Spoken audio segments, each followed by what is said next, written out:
ছিপি বাংলাদেশের পক্ষের শক্তি নয়। আজ দেশবাসীর কান্না সে দুঃখে কাঁদে বুক। 24-এর চক্রান্ত সাধারণ মানুষের কেড়ে নিচ্ছে আবার সুখ। 75-এ বাঙালি জাতির পিতারে হত্যা করে ঘৃণ্য মানুষগুলো স্বাধীনতার সোনার ফসল উজাড় করে খেয়েছিল। মিথ্যে কথার ঢোল বাজিয়ে সত্যটাকে ঢেকে নানাভাবে ধোঁকা দিয়েছিল স্বাধীন জাতিটাকে।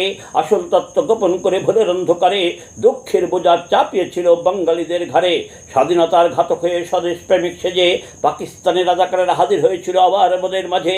তাদের যারা মন্ত্রী বানিয়ে করেছিল ঘৃণ্য কাজ, গাড়িতে দেশের পতাকা লাগিয়ে করেছিল উপহাস, করেছিল সবাই মিলে দেশের ব্যাপক সর্বনাশ। তলাবিহীন ঝুড়ি ভিখারির জাতির দুর্নীতিতে চ্যাম্পিয়ন বাংলাদেশ খেতাব পায়।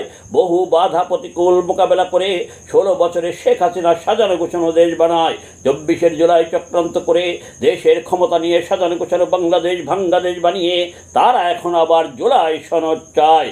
তাদের সনদ দিতে বাধা কোথায়? তারা দেশ ধ্বংসকারী সনদ দিলেই তো হয়ে যায়। দেশের জনগণ তাদের চিনতে সুবিধা হবে। সময় হলে ছিলিমিলি কুমকুম গুরুম গুরুম যেখানে যা লাগে তাই দিয়ে দেবে। এখনো দেশে মুক্তিযোদ্ধা বেঁচে আছে হাজারে হাজার। দেশের মাঝে বেঁচে আছে লক্ষ লক্ষ শহীদ পরিবার।